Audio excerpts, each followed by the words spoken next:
Buju, Wagoshindugu, Minawa, Migizi, and Doodem, Gazagasquaji, Mekag, Hindunjiba.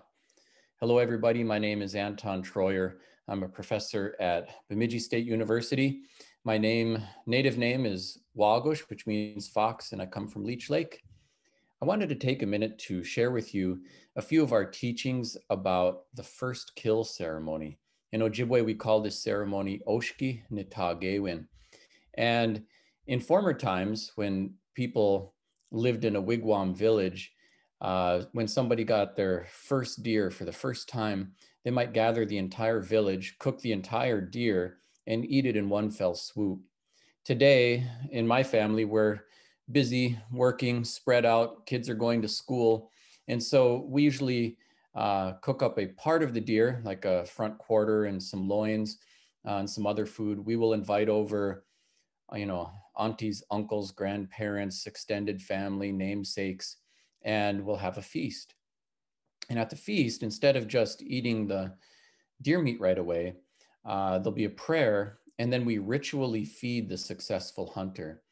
We do this by having one of the providers for the kid when they were small, who offers the food to them. So if the person's name is Benesi, meaning Thunderbird, take a spoon of the food, offer it to him, and then Benesi will refuse the first bite and say, "No, I'm thinking about children who don't have enough to eat."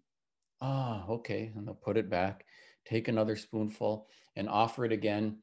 And he'll say, "No, I'm thinking about my elders who can't get out in the woods to hunt for themselves." "Ah, okay." Put it back. And again, "Benesi, no, I'm thinking of my family, my community, the people who came here today to support me."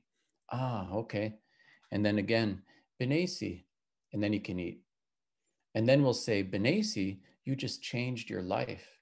Up until today, you were what we call a dependent, meaning you depended on other people to provide all of your food." And there they are, the aunts, uncles, grandparents, parents. "But today, you provide for all of us."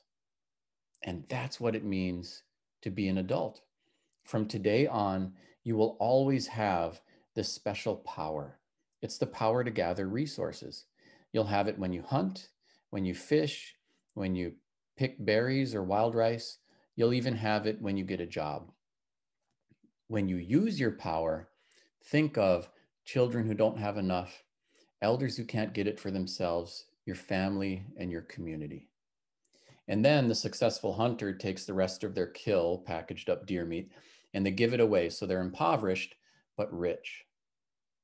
And this ceremony really does change lives. I think the ceremonies we have in our cultural toolbox reflect our values as Anishinaabe people, but they also shape our values. And we also often share other teachings with successful hunters at the first kill feast. Among them, we'll talk about different kinds of deer, like there are fawns, does, young bucks, mature bucks, and we'll tell people, believe it or not, of all the different kinds of deer in the woods, the one that's most likely to do something reckless, like charge a human, is not the big, mature, antlered buck. Those deer have lived through a number of winters. They're wise enough to move around more at night or to travel in the swamps. They're careful. And the deer that is most likely to do something like that is actually an immature buck with just a spikes or a fork horn. And they're full of pheromones and things like that, but they don't yet have wisdom. And that deer is also the most likely deer to be shot. It's kind of a metaphor for manhood in a way. We'll tell people that when we're young, that's when we make our biggest mistakes. That's when we get reckless and drive the car too fast, or we make mistakes with how we interact with other people, or sometimes around substance abuse or things like that.